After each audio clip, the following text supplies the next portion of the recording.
দেখো এই অঙ্কটি সত্যিই একটা ভালো অঙ্ক। তোমরা যারা যারা নিজেরা চেষ্টা করে পারবে তারা করে ফেলো।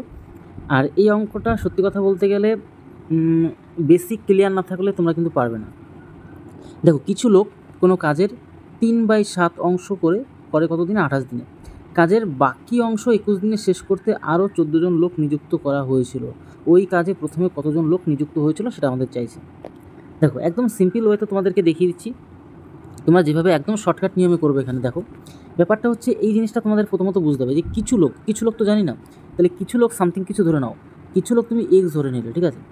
কিছু লোককে কী ধরে নিলে? এক্স ধরে নিলে, ভালো কথা। এবার আমরা সময় কার্যে যেভাবে অঙ্ক করি, তাহলে এক্স জন লোক যদি 28 দিন করে, বুঝবে কিন্তু 28 দিন করে, আর কতটা কাজ করলো? 3/7 অংশ কিন্তু কাজটা করলো, বুঝবে? এগুলো হচ্ছে মেন লজিক। আমরা সময় কার্যের অঙ্কে কী করি? সময় কার্যের অঙ্ক কী করি বলো? আমরা সময় কার্যের অঙ্কগুলিকে শুধু কাজের অংশ নিচে বসাই আর বাদবাকি সব উপরে গুণ। এখানে জন দিন সব উপরে গুণ হয়ে গেল, প্রথম প্যাটার্নটা কমপ্লিট। এবার বলছে কাজের বাকি অংশ বলো তো কি? 7-এর যদি 3 অংশ হয়ে যায়, 7-এর যদি 3 অংশ হয়ে যায় তাহলে 7-এর এখনও 4 অংশ বাকি। সিম্পল একটা ব্যাপার। নিচেরটা তো আসল হয়, জানো তো? 7 হচ্ছে আসল, তার মধ্যে 3 অংশ হয়ে গেল, মানে 7 বিঘার মধ্যে 3 বিঘা চাষ হয়ে গেল, এখনও 7 বিঘার মধ্যে 4 বিঘা বাকি আছে, এরকম একটা ব্যাপার, ঠিক আছে? তাহলে এটা ইকুয়াল টু আমরা কী করব, যে আমাদের এই দেখো এই জিনিসটা একটু পড়ে নেওয়া ভালো। কাজের বাকি অংশ 21 দিনে শেষ করতে আরও 14 জন লাগলো। তাহলে যে লোক ছিল, যতগুলো লোক ছিল তারপরেও 14 জন কিন্তু এক্সট্রা লেগে গেল। তাহলে এক্স প্লাস কত? আরও 14 জন কিন্তু এখানে লাগলো, বুঝতে পারলে তো? এবার কতদিন সময় লাগলো? এমন করে 21 দিন, তাই না? 21 লিখে দিলে। তাহলে এখনও কত কাজের কত অংশ বাকি? 7-এর 4 অংশ বাকি, তাই না? 7-এর 3 অংশ আগে হয়েছিল। এইবার জাস্ট একটু ক্যালকুলেশন করবে বুদ্ধি খাটিয়ে, তাহলে কিন্তু তোমাদের হয়ে যাচ্ছে। 7 কেটে গেল, একদম সিম্পল হয়ে। যদি 7 দিয়ে কাটাকুটি হলো, 4 7 কত? 28 হচ্ছে, আর 7 দিয়ে হলে 3 বারে যাচ্ছে। এই হচ্ছে ব্যাপার, একটু আমাদের ক্লিয়ার হলো। আচ্ছা ভালো কথা, আর কি কাটাকুটি খেলতে পারবো না? তাহলে একটা কাজ করো তাহলে, এখান থেকে এই 4 আর এইদিকে 4 কোনাকুনি গুণ হয়ে যাচ্ছে, 4 16, আর এদিকে 3 আর এদিকে 3 থেকে কত? 9। তাহলে ভালো করে খেয়াল করো, আগে একটা করে করি, একবারে ক্যালকুলেশন করবো। 4 আর 4 গুণ করলে 16, তাহলে 16x হচ্ছে, তাই না? কোনাকুনি গুণ করলে 16x হয়ে যাচ্ছে। কত? 16x। তাহলে এটা আর এটা কেটে দিলাম, গুণ যেহেতু করে ফেলেছি। এই 3 আর এই 3 কোনাকুনি গুণ হলে 3 3 কত? 9। তাহলে এখানে আমাদের কত? 9 হলো। 9 এটার সাথে একবার গুণ যাবে, এটার সাথে এটা গুণ যাবে। তাহলে দেখো এদিকে 16x রয়েছে, আর এদিকে 9xটা এদিকে এসে কি মাইনাস হবে। মাইনাস যদি 16x থেকে যদি 9x মাইনাস হয় তাহলে 7x পড়ে থাকে, তাই না? তাহলে কী পড়ে থাকে বলো তো? 7x পড়ে রইলো। তার এদিকে দেখো 9 সাথে 14 গুণ হবে, তাহলে 9 গুণ কত? 14 কিন্তু এখানে পড়ে রইলো। 7 দিয়ে 14 কাটলে 2 হয়, তাহলে 9 দুগুণে কত? 18। তাহলে 18 জন কিন্তু একদম প্রথমে লোক ছিল, বুঝতে পারলে? একদম সিম্পল, মানে সি অপশানটা আমাদের সঠিক আছে। এবার শুধু জাস্ট ক্যালকুলেশন না, লাস্টের টুকু। তো আশা করি বুঝতে পারলে। তোমাদের কিন্তু পরীক্ষার খাতায় কিন্তু এইভাবে একদম শর্টকাট নিয়মে এক লাইনের মধ্যেই তোমাদের কিন্তু অঙ্কের সমাধান নিয়ে চলে আসতে হবে। এবার আমরা চলে আসবো পরবর্তী প্রশ্ন। এখানে দেখো যে একটি টিভি দিল্লিতে বিক্রি করা হয় এক্স টাকায়, ভালো কথা। একজন ডিলার চণ্ডীগড়ে গিয়ে দিল্লির বিক্রয় মূল্য 20% কম দামে কিনলো, বা ভালো কথা, কম দামে কিনে নিল আর কি। সেই সঙ্গে তার 600 টাকা ব্যয়ও হয় পরিবহন বাবদ। তাহলে পরিবহনের জন্য 600 টাকা ব্যয় হয়ে গেল। তারপরে তিনি দিল্লিতে ফিরে সেই টিভি এক্স টাকায় বিক্রি করলে তার এত লাভ হয়, এই যে 100/7% লাভ হয়। তাহলে এক্সের মানটা কত আমাদের কিন্তু চাইছে। দেখো একদম সহজ নিয়মে তোমরা করবে কী করে, সব থেকে সেই জিনিসটা বুঝতে হবে, ঠিক আছে? এবার সেই জিনিসটা একবার বুঝে নিতে পারলে তো তোমাদের কেল্লা ফতে। তো এই জিনিসটা তোমাদের কিন্তু বারবার তোমাদের কিন্তু আমি কী করি, শিখিয়ে দেওয়ার চেষ্টা করি। চলো একটু ভ্যালুটা একটু না বাড়িয়ে নিলে না অসুবিধা হবে, ঠিক আছে? এইবার দেখো এটা করবে কী করে, একদম সিম্পল, একদম সব থেকে সহজ তোমাদের রুলসে দেখিয়ে দিই।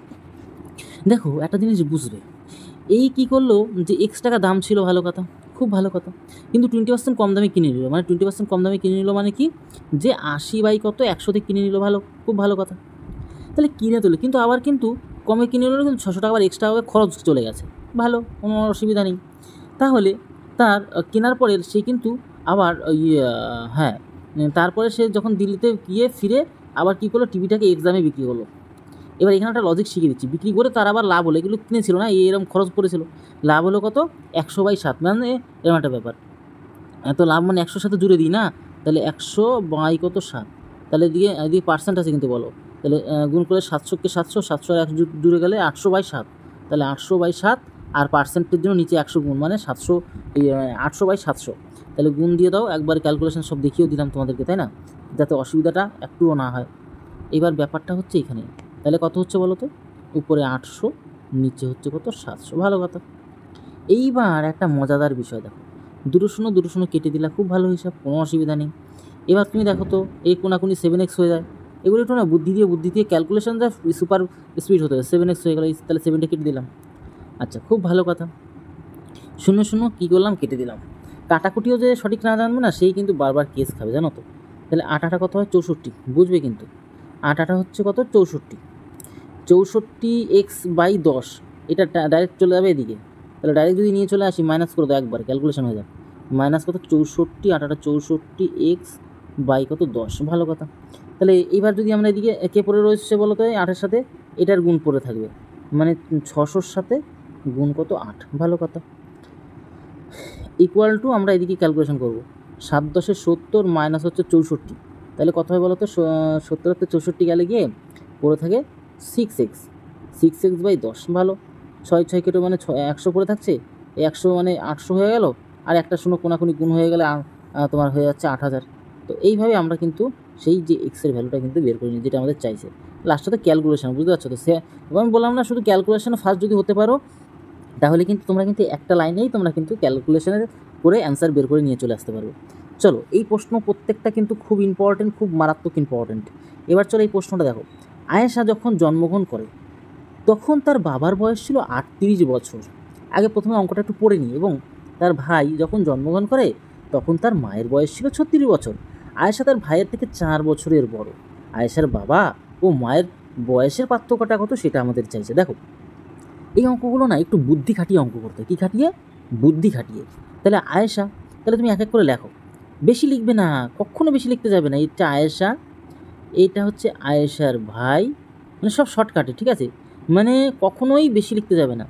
এটা হচ্ছে আয়েশার মা, আর এটা হচ্ছে আয়েশার বয়াকারে বাবা। এই শর্টকাটে মারবে, জাস্ট তুমি নিজে বুঝে না রাখার মতন হলেই হবে, যাতে একটু ভুল না হয়, সেই একটা ব্যাপার। এইবার চলো আবার প্রথম থেকে টুকুস করে পড়ে নেবো আর অঙ্কটা করে ফেলবো। দেখো, আয়েশা যখন জন্মগ্রহণ করে না, এই আয়েশা যখন জন্মগ্রহণ করে তখন তার বাবার বয়স ছিল 38। খুব ভালো কথা, আমরা বিষয়টা জেনে নিতে পারলাম। তাহলে আয়েশার যখন বয়স ছিল বাবু, আয়েশার যখন বয়স ছিল কত বলো তো? এক্স। তখন তার বাবার বয়স ছিল কত? 38। ভালো কথা, আমরা বুঝে নিতে পারছি, আমরা কোনো টেনশনের মধ্যে নেই, তাই না? আমরা নো টেনশনে ভেন্ডি ভাতে। এইবার ব্যাপারটা হচ্ছে কোথায়, যখন এবারে দেখো তার ভাই, এই জিনিসটা একটু ভালো করে খেয়াল করো। তার ভাই যখন জন্মগ্রহণ করে না, তখন তার মায়ের বয়স ছিল কত? আবার 36 বছর। এইবার বলছে না আয়েশা তার ভাইয়ের, আয়েশা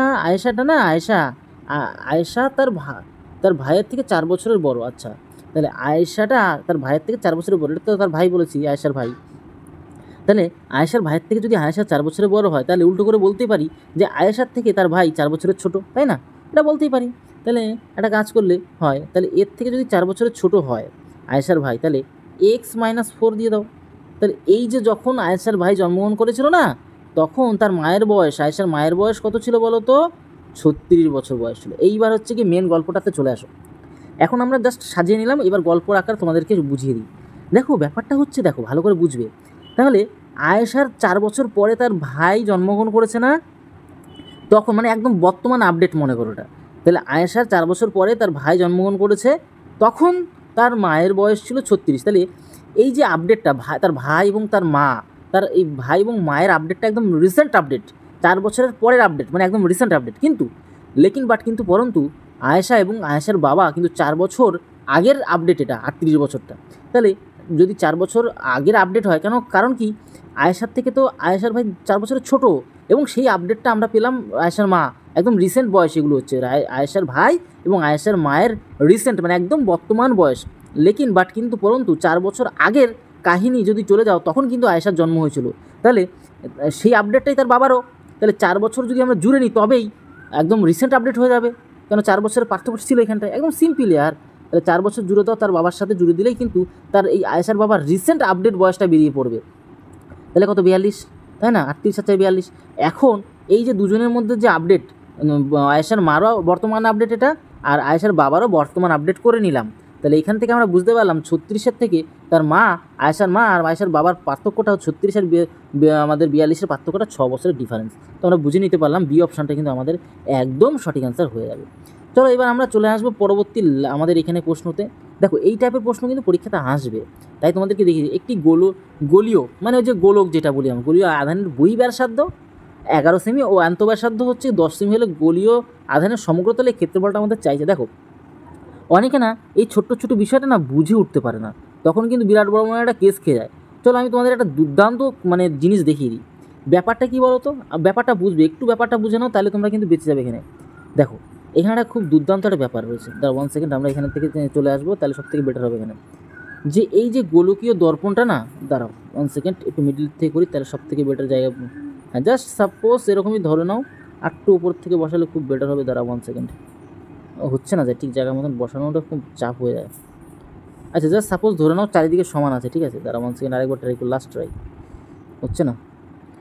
দাঁড়া ওয়ান মোর ট্রাই করতে করতে নিশ্চয়ই হয়ে যাবে। হ্যাঁ সাপোজ এই ধরো, এইবার ব্যাপারটা একটু বুঝে নাও। এখানে একটা জিনিস তোমাদের কিন্তু বলে দিচ্ছি।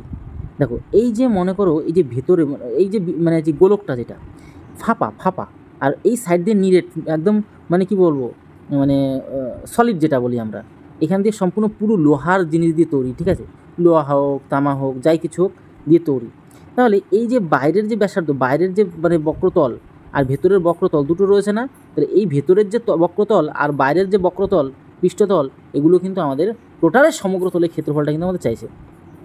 তাহলে সেখানে আমরা বের করবো কী করে, তাহলে আমার সমগ্রতলের ক্ষেত্রফলটা জানতে হবে। তাহলে এই যে ব্যাসার্ধর কেসটা এখানে বলেছে না, এই ব্যাসার্ধর কেসটা কিন্তু সবথেকে বড় ইম্পর্টেন্টলি জানতে হবে। তাহলে একটা হচ্ছে মানে অন্তঃব্যাসার্ধ মানে ভেতরের ব্যাসার্ধ, একটা হচ্ছে বহিঃব্যাসার্ধ এখানে আমাদের একদম বাইরে পর্যন্ত আর কি। 1 সেকেন্ড আরেকবার দ্বারা করি তাহলে ভালো হবে আঁকাটা। আর এটা হচ্ছে কি আমাদের বলো তো মানে বহিঃব্যাসার্ধ, ঠিক আছে। এখান থেকে এটা এই পুরোটা হচ্ছে বহিঃব্যাসার্ধ। আচ্ছা বুঝতে পারছো, এখানে মিডিল পয়েন্ট বা কেন্দ্রবিন্দু আমরা বলবো আর কি, আঁকায় তো একটু 19-20 হয়ে যায় আর কি। তাহলে দেখো এখানে আমাদের বহিঃব্যাসার্ধ এবং অন্তঃব্যাসার্ধটা বলে দিচ্ছি। বহিঃব্যাসার্ধ মানে ব্যাসার্ধ আর এর ভ্যালু, বড় হাতের আর এর ভ্যালু হচ্ছে আমাদের কত 11 বলেছে। আর অন্তঃব্যাসার্ধ মানে ভেতরের যে ব্যাসার্ধ সেটা হচ্ছে ছোটো আর দিয়ে দেবো, নাম দিয়েছে কত 10। ভালো কথা, এইটুকু বুঝে নিতে পারলাম। এবার সমগ্রতলের ক্ষেত্রফল চাইছে, বা সমগ্রতলের ক্ষেত্রফলের সূত্র আমরা কিন্তু আগের থেকে জানি 4 পাই আর স্কোয়ার। 4 পাই আর স্কোয়ার, তাহলে 4 পাই আর স্কোয়ার, তাহলে একটু কাজ করো যে 4 পাই বড় হাতের আর স্কোয়ার প্লাস 4 পাই ছোটো হাতের আর, মানে দুটোকে একবারে আমরা নিয়ে নিলাম। তাহলে তো 4 পাই আর 4 পাই কমন পাচ্ছি এখানে। দেখো এবার একটা মজাদার এখানে বিষয় তোমাদের বলবো, এই দেখো অপশানের মধ্যে না পাইগুলো রেখে দিয়েছে, তাহলে পাইগুলোকে আর ভাঙাবো না। তাহলে 4 পাইকে তুমি রেখে দিলে ভালো কথা। আর এইবার এই যে বড় হাতের আর স্কোয়ার মিনস কী বলো তো, এই যে বড় হাতের আর স্কোয়ার মানে 11 স্কোয়ার কত 121 হয়, মানে এই দেখো 121 প্লাস এই ছোটো হাতের আর মানে কি ছোটো হাতের 10 স্কোয়ার কত 100, মানে এটা আমি ডাইরেক্ট করতে চাইছিলাম আর কি। তাহলে 221 হচ্ছে এখানে, তাই না। এই ভেতরটা 221-এর সাথে তাহলে 4 গুণ করে দাও, তাহলে পাইটা পড়ে থাকবে এখানে। তাহলে 200 কত আমাদের 21, 221 সাথে 4 যদি আমি ছোট্ট করে একটা গুণ করে দিই, এটা 4 বলো, হ্যাঁ 4 কে 4, 4 দুগুণে 8, 4 দুগুণে 8, তাহলে 800 কত 84 পাই। 884 পাই কিন্তু আমাদের কিন্তু হয়ে অ্যান্সার গেল।